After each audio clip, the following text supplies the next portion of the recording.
Bonjour, bonjour. C'était beaucoup trop beau ici pour que je puisse ne pas faire un live. Alors je venais pour parler d'un sujet qui me tient à cœur au niveau de l'organisation. Je vois énormément d'entrepreneurs qui en fait ont un manque d'organisation pour plusieurs éléments. Alors, il y a un premier élément, c'est quand on commence. Un deuxième élément, c'est quand on passe un certain palier. Et en fait, à chaque fois, il y a besoin d'une nouvelle organisation. Et ce dont j'ai envie de parler, c'est que les entrepreneurs que moi j'accompagne, c'est des entrepreneurs qui souvent ont un des critères suivants. Le premier, c'est qu'ils sont multipassionnés. Donc, ils sont passionnés par différentes thématiques. La deuxième chose, c'est que ça peut être des entrepreneurs qui ont une pensée en arborescence. Donc, on part d'une idée, puis on va à une idée, puis on va à une idée, puis on va à une idée, puis on va à une idée. Et puis, en fait, on a du mal à revenir à celle-là et qui fait ça. Et du coup, en fait, on s'en va de partout et on a du mal à revenir au centre. Et du coup, on part d'une idée qui amène une autre idée, qui celle-là amène une autre, puis une autre, puis une autre. Et puis là, donc, on appelle ça des pensées en arborescence. Et moi, ça, c'est la majorité de mes clients.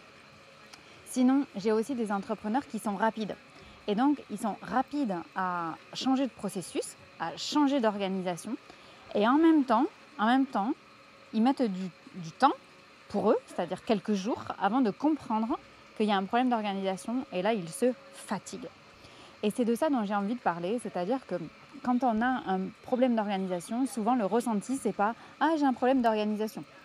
C'est « Je me sens fatiguée, je sens que j'ai des fuites énergétiques, je sens que j'ai de la charge mentale, je pense à plein de trucs, je ne réalise pas tout ce que je veux, je suis fatiguée, je suis un peu frustrée de ne pas aller au bout des idées que j'ai ». Et du coup, c'est un espèce de brouillard mental qui se passe dans leur tête. Et donc, j'avais vraiment envie de parler de ce sujet parce qu'il me semble que c'est un amalgame entre ce que tu crois qui se passe et ce qui se passe vraiment. En tout cas, moi, ce que j'observe chez mes clients et bien sûr ce que j'observe chez moi puisque mes clients, évidemment, on se ressemble. Donc, la première chose, c'est que la première question que je poserais, c'est essayer de voir qu'est-ce qui est le mieux pour toi entre être dans ton flow, voilà, faire les choses dans le flow dès qu'elles se présentent, ce qui demande de laisser tomber le perfectionnisme. Par exemple, je suis dans le flow, j'ai quelque chose à partager avec un client, mais je suis dans un environnement où, par exemple, il y a du bruit. Voilà, donc c'est pas idéal, c'est pas super professionnel, c'est pas parfait. Il n'y a pas le bon contexte. Peut-être que ce jour-là, il y a beaucoup de bruit et que, puis en plus j'ai froid.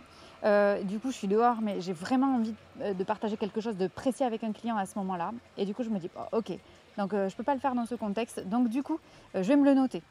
Et puis en fait, le soir, ça ne fait que s'ajouter en fait à toutes les tâches qu'il y a à faire dans la vie perso et dans la vie pro. Donc, ça demande de lâcher le perfectionnisme, ou bien, si on garde le perfectionnisme, ça demande une routine. Voilà. Donc, soit on est dans le flow créatif, et donc dans le flow des idées, mais par contre, on met de côté le perfectionnisme pour être vraiment dans son flow, donc on honore pleinement le flow, ou bien, donc flow égale je laisse le perfectionnisme, ou bien on est dans quelque chose où on va se discipliner, donc on va se donner des routines, et c'est la routine qui nous ouvre l'espace de la liberté. Donc là, ce qui est difficile, c'est pas de quoi que ce soit, c'est au tout début de mettre en place la routine. Est-ce que vous voyez bien où je veux en venir, Donc, première chose, si je veux être dans mon flow, je vais devoir laisser le perfectionnisme. Si je veux laisser tomber la charge mentale et ouvrir ma liberté, il va falloir que je me discipline. Donc, dans la discipline, qu'est-ce que j'appelle discipline, étant donné que moi, je ne suis pas quelqu'un de discipliné, honnêtement, ni par rapport aux règles, ni par rapport aux obligations. Alors, je ne suis pas du tout disciplinée comme personne. La discipline, dans ma bouche, dans mon vocabulaire, dans mon contexte, ça veut dire se dire, par exemple, je fais ça X fois par semaine, je fais ça tous les jours, je fais ça tous les lundis, je fais ça tous les mardis. Voilà. Pourquoi ? Parce que ça élimine notre charge mentale. Ça va faire quoi ? Que notre cerveau, il va se mettre à une tâche et il n'a plus besoin de penser en arborescence. Je vais te donner un exemple de différence. Première différence, je me mets à mon bureau, là je me dis, alors ok, là, je commence par quoi ? Quand tu as un cerveau en arborescence, tu as 1,4 million d'idées qui te viennent pour répondre à cette question-là, qui elle-même génère 12 millions d'idées pour chacune, qui elle-même génère... Et tu te retrouves et tu fais... Je commence par quoi ? Je fais quoi ? Je commence par quoi ? Voilà. Et du coup, en fait, ça crée de la charge mentale, ça crée du brouillard, ça crée de la non-fluidité. Et ça, c'est pas OK parce que du coup, après, ça te draine toute ton énergie. Donc moi, ce que j'ai trouvé, c'est à un moment, je choisis pour moi une organisation et je m'y colle. Voilà, parce que en fait, c'est moi qui me la donne. Je n'ai jamais été plus libre qu'avec une discipline d'organisation. Jamais. Jamais. Jamais. Voilà. Alors, au début, quand j'ai eu cette prise de conscience, je ne peux pas être plus libre qu'en me disciplinant. J'étais comme, ah, mais c'est pas possible. C'est juste pas possible. Parce que la liberté, c'est le flow. Ben, pour moi, non. Parce qu'en fait, moi, chez moi, je vois que mon flow, il ne marche pas comme ça. Et j'ai des clients qui sont très dans leur flow créatif et qui n'ont pas besoin de discipline. Ce dont ils ont besoin, c'est de laisser tomber le perfectionnisme, d'arrêter de faire 36 mémos vocaux qu'ils s'enregistrent eux-mêmes sur leur ordinateur ou sur leur téléphone, ou de prendre des notes par 4 milliards pour ne jamais s'en occuper. Ça leur demande de lâcher le perfectionnisme et de faire. Voilà. Ils pensent à un client, ils le font. Ils pensent faire un post, ils le font. Ils pensent faire une photo, ils la font tout de suite. Ils pensent envoyer un mailing alors qu'ils sont dans une salle d'attente, ils le font. Voilà, donc ça demande vraiment de respecter, d'honorer son flow créatif, mais de lâcher le perfectionnisme. Voilà, donc qu'est-ce que tu veux, quoi? Qu'est-ce que tu veux? Moi, en fait, ça m'a pas suffi. Ça m'a pas suffi parce que, en fait, je générais encore d'autres idées. Voilà. Pourtant, il y a un certain nombre de mes clients à qui ça va très bien. Moi, ça me convient pas très bien. Ce qui me convient, moi, c'est d'avoir comme un cadre dans lequel je sais que je suis libre. Voilà, par exemple, je me dis, un exemple, tous les jours, je viens faire un live. Très bien, ok. Et bien, tous les jours, je me mets devant mon ordinateur, mon téléphone, mon espace de travail, ok. Je clique sur aller en direct, je tape le sujet et j'y vais. Voilà, simple, efficace. Voilà. Donc moi, j'ai une boîte, voilà, elle est vide et j'ai plus qu'à mettre mes idées dedans. Donc ça, c'est par exemple pour ma communication. Ensuite, je me dis, ok, X fois par semaine, j'ai 2 heures, 1 heure, 3 heures. Voilà. Et pendant ce temps-là, je réfléchis à ce que je veux dans mon business demain. Voilà. Et du coup, quand j'ai une idée qui vient par rapport à ça, je la note pour le jour où j'ai décidé. Donc par exemple, je me suis dit jeudi, je passe 3 heures sur l'avenir de mon business. Ok. Si j'ai une idée qui me vient le lundi, hop, je l'écris pour jeudi. Et moi, je suis hyper rassurée parce que je sais que j'ai un temps, je sais que j'ai une boîte, voilà, qui contient cet espace-temps. Donc je me dis, ok, c'est bon, jeudi, j'ai un moment pour ça. Voilà. Donc ça, c'est la façon dont moi, je me suis organisée. Et ça demande aussi de vérifier, en fait, de revenir à l'intérieur de vous-même. Moi, je dis à peu près une fois tous les mois. Moi, mes clients, ils font en général 3 mois. Et là, de vous regarder en position méta, donc vous vous regardez de haut, et de vérifier que l'organisation que vous avez prévue, elle correspond toujours. Parce que sinon, après, au bout d'un moment, on finit par s'enfermer dans un truc qu'on a décidé nous-mêmes et qui ne nous convient même plus. Donc là, l'idée, c'est, je mets mon organisation en place, je stick to it. Donc là, ok, même si c'est dur, je fais ça pendant, par exemple, 1 mois. Tu t'es donné 1 mois, tu te donnes 1 mois, mais ça peut être 1 semaine, 3 semaines, 6 semaines, 8 mois, tu fais ce que tu veux. Tu te donnes un temps et tu y vas. Alors évidemment, sans maltraitance, si tu t'aperçois au bout du 3e jour que c'est pas durable, en fait, tu vas pas attendre la fin du mois ou la fin de la semaine pour te dire peut-être qu'il y a un problème. Non, non, évidemment, tu le vois tout de suite. Tu le vois tout de suite qu'il y a un problème. Si c'est pas durable, en fait, ça sert à rien d'aller au bout d'un mois parce que dans 1 mois, ce sera toujours pas durable. Et comme l'engagement, tu l'as pris qu'avec toi-même, je vois pas vraiment l'idée de te maltraiter, tu vois. Voilà, hein. Je ferme la parenthèse, mais c'est quand même important de le dire. Donc, en fait, si moi je dis tu t'y colles pendant 1 mois, c'est parce que c'est un peu comme quand on commence à faire quelque chose de nouveau, le début n'est pas forcément agréable. Tu vois, tu essayes de faire du ski, franchement, c'est chiant au début. Même si tu fais du ski comme moi depuis que tu as 3 ans et que tu fais un nouveau sport de glisse, c'est pas évident au premier abord. Donc si à la première piste, tu t'arrêtes en te disant ouais c'est bon, ça fait chier, j'y arrive pas, ça va jamais le faire parce qu'en fait ça demande parfois de la pratique. Donc ce vers quoi je veux t'amener, c'est que la fluidité, elle vient souvent avec la facilité. La facilité, elle vient avec soit le talent, soit la répétition. Et donc là, l'idée c'est ça, c'est en fait de le répéter suffisamment pour que ce soit facile et que ce soit plus une question de difficulté, mais une question de ok, est-ce que ça me convient? Est-ce que cette façon de faire, cette façon de voir les choses, cette façon de m'organiser est adaptée à qui je suis, à ma famille, à mes processus personnels, à mes règles, à mes attentes, à mes contraintes, voilà. Donc une fois que tu as mis soit ton flow en place et que tu l'honores vraiment pleinement, pas une fois sur deux, ni une fois sur quatre. C'est pas le fait de te dire « Ah ouais, je me souviens, il y a 2 semaines, j'ai fait un live dans mon flow, c'était trop bien. » Non, en fait, dès que tu as une idée de live, tu le fais. Même si ton mental, il te dit « Ah non, c'est pas terrible. C'est pas là. Non, attends, là, t'as vu ta gueule, là, aujourd'hui non. Ah non. Puis en plus, t'as rien là pour te faire un peu plus jolie. Ah, puis ta chemise aujourd'hui, elle est vraiment horrible. » Non, bah non. Soit on respecte le flow, on va jusqu'au bout, et donc on lâche le perfectionnisme. Soit on se met en place une organisation et du coup on stick to it un petit peu pour avoir cette facilité à suivre son espace de liberté. Voilà. Donc je t'ai dit ces 2 éléments aujourd'hui, je te partagerai d'autres choses plus tard, mais pour moi ça c'est une vraie base. Et ça demande en fait de prendre des moments en position méta, en position d'observateur extérieur, et en se reposant les questions, est-ce que c'est toujours adapté aujourd'hui? Voilà pourquoi je dis que c'est bien de tenir, par exemple, un mois. Parce que si on se dit, je vais voir dans une semaine, dans une semaine, c'est comme les 2-3 premières pistes de ski. Ce sera toujours difficile en fait. Alors, je dis difficile, mais ce n'est pas difficile réellement le mot, c'est que ce sera inconfortable. Et donc, pour passer ce moment d'inconfort, tu connais le célèbre adage qui dit qu'il faut avoir fait les choses pendant 21 jours. Je ne suis pas fan de ce truc-là parce que ça dépend de beaucoup de choses, mais ça donne quand même un peu une idée de se dire, une fois qu'on l'a fait pendant 3 semaines, on a déjà un peu plus de recul. Et là, on peut se dire, ok, qu'est-ce qui est jouable, qu'est-ce qui n'est pas jouable, qu'est-ce qui est durable, de qu'est-ce qui ne l'est pas. Par exemple, moi, je me suis dit, je vais faire des lives thématiques, donc qui durent au moins plus de 20-25 minutes, parfois 1 heure, plus d'1 heure, pendant une fois par semaine. Ok, j'ai fait ça.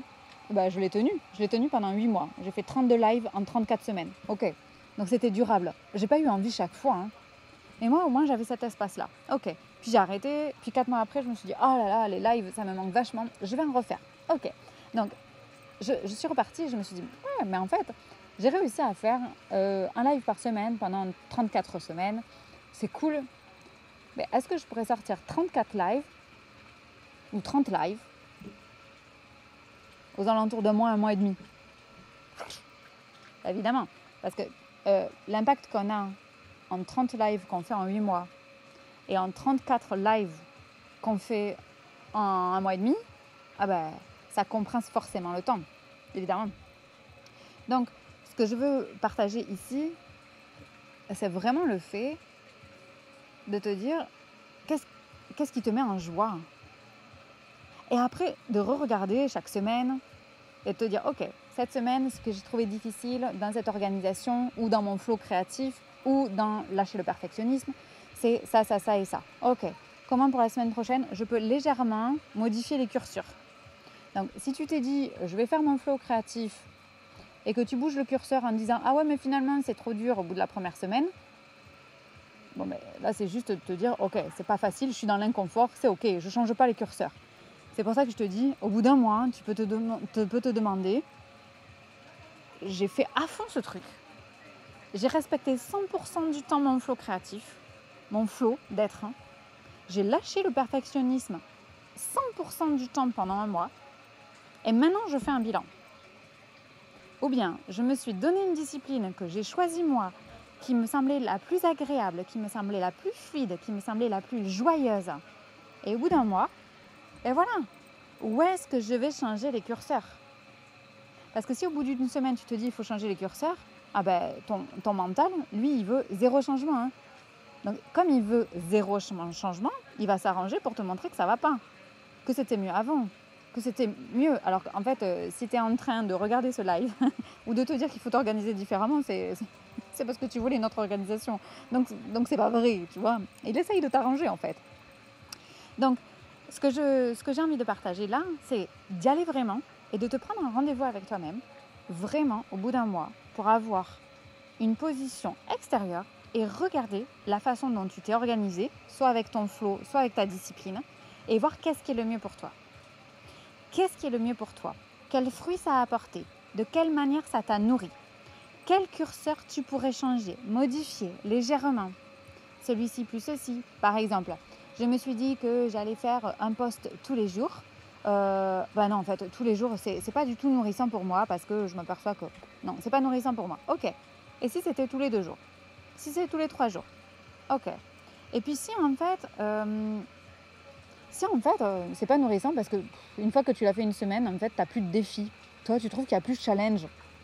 Ah, ok. Donc en fait, il te manque du challenge. Donc comment tu fais là-dedans pour continuer et qu'il y ait du défi? Ou bien, toi, tu t'ennuies parce qu'en fait, tu n'apprends plus rien, quoi. Ah, ok. Donc comment tu fais pour chaque fois devenir meilleur dans ce que tu fais? Et souvent, moi, je le vois avec mes clients. C'est pas une question de on prend l'organisation, on la jette à la poubelle. C'est pas du tout ça. C'est une question vraiment, vraiment de curseurs qui n'ont pas été bougés.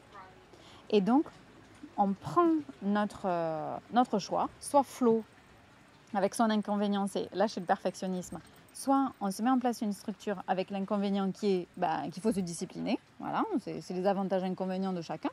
Et ensuite, on s'y colle pendant 3 semaines, 1 mois. Et on voit, on regarde. Et évidemment, je le dis, pendant ce mois-là, 0 maltraitance. Parce que quand on a choisi la solution 1 ou 2, c'était pour se nourrir soi-même. Ok? Ça me semble évident, mais je préfère quand même le redire. D'accord? On n'est pas là pour se maltraiter, on est là pour, au contraire, travailler avec fluidité. Donc, si en fait, la solution qu'on a choisie, et on peut faire des erreurs, et c'est OK de faire des erreurs, mais si la solution qu'on a choisie, finalement, elle ne nous aide pas à aller vers plus de fluidité, plus de joie, plus de business nourrissant, et de résultats, évidemment, parce qu'on est quand même là pour des résultats, on a raté l'épisode là. Ok. Donc, ce que j'apporte ici, c'est vraiment que ce process, tu le vives toujours dans 2 dimensions. Évidemment, tu vis le process, c'est-à-dire que tu te disciplines, ou tu vis le process, tu respectes ton flow créatif une bonne fois pour toutes. Voilà. Tu stick to it. Et la 2e dimension, c'est pendant que tu vis ça, tu te regardes le vivre. Et tu vois ce que ça fait. Tu vois comment ça te change. Tu vois comment ça t'inspire. Tu vois comment ça te nourrit. Tu vois ce qui se passe autour de toi. Tu vois tes résultats. Tu vois tes résultats financiers. Tu vois les résultats de tes clients. Tu vois les retours que tu as en fonction de ce que tu fais, de tes clients, de tes prospects, de tes fournisseurs, de tes partenaires.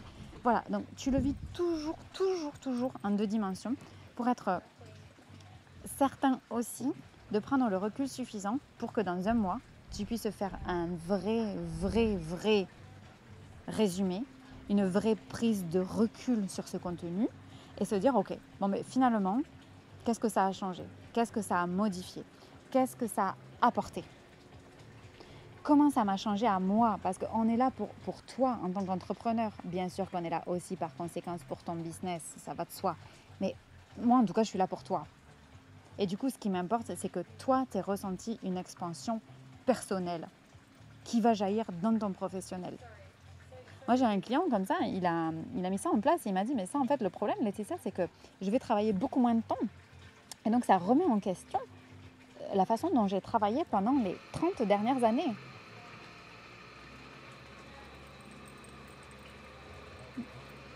Oui. Et du coup, ça va remettre en question aussi la façon dont ma famille voit mon travail. Et du coup, ça va remettre en question la façon dont j'ai toujours expliqué à mes enfants l'importance du travail. Et du coup, qu'est-ce que tu veux? Parce que c'est là que c'est intéressant. Parce que c'est inconfortable. Et je veux vraiment dire que moi, mes clients, leur objectif de vie n'est pas de travailler moins pour rien faire. Mes clients, en fait, ils sont tellement investis, ils sont tellement engagés qu'en fait, ils travaillent beaucoup parce qu'ils adorent ce qu'ils font. Ils n'ont pas le truc de je veux travailler moins pour rien foutre. Non, c'est pas ça. Moi, tu vois, je suis dans un endroit paradisiaque, c'est magnifique et je ne me passe pas de mon travail. Ça fait partie de mon équilibre. C'est trop important pour moi. Et donc, c'est là que c'est important, c'est tout ce que ça va remettre aussi en question. Et quand tu te prends comme ça des points tous les mois, tu continues au fur et à mesure. Quand tu as choisi ton truc pendant 1 mois et que tu te dis mais c'est génial, c'est formidable, j'ai 2-3 curseurs à changer mais on est bon et on continue, le mois d'après on continue. On se reprend un moment et on re-regarde le mois d'avant. Et on re-regarde parce qu'autour de nous, la vie continue. Les clients changent, le marché change. Il y a plein de choses qui se passent. Donc ce que je veux dire, c'est que ce feedback que tu te fais à toi-même au bout d'un mois, c'est à faire tous les mois.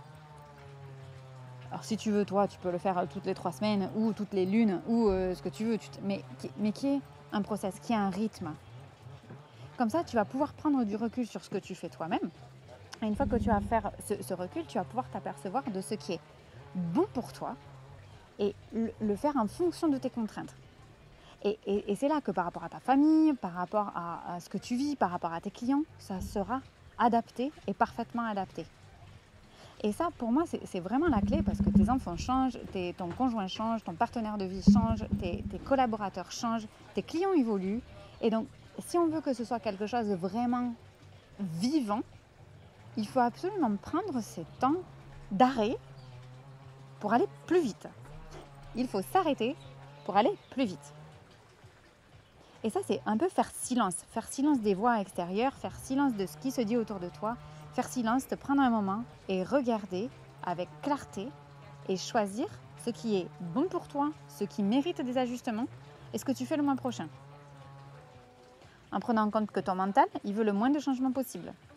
Donc, on n'est pas là toujours pour tout changer, mais on est là pour optimiser une fois qu'on a fait ça. Et ça, je te promets que ça va changer ta vie.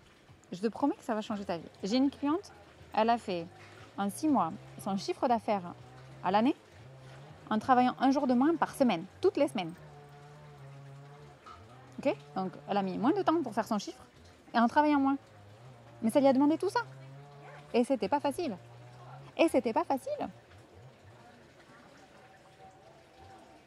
C'était simple. C'était simple, mais pas facile. Et mon client dont je te parlais, il fait la même chose. Voilà. Donc voilà ce que je voulais partager avec toi aujourd'hui. Et dis-moi comment ça a fait changer ta perspective, comment ça te permet d'être guidé autrement, qu'est-ce que concrètement ça change pour toi. Et tu peux me le dire en dessous ou tu peux m'envoyer un message privé, évidemment. Et quand tu es prêt, quand tu es prête à travailler vraiment sur qui tu es, en fonction de qui tu es, et d'utiliser ton entreprise pour te révéler et vendre non plus ce que tu sais faire, mais qui tu es vraiment, à ce moment-là, je suis la bonne personne, tu me contactes et on travaille.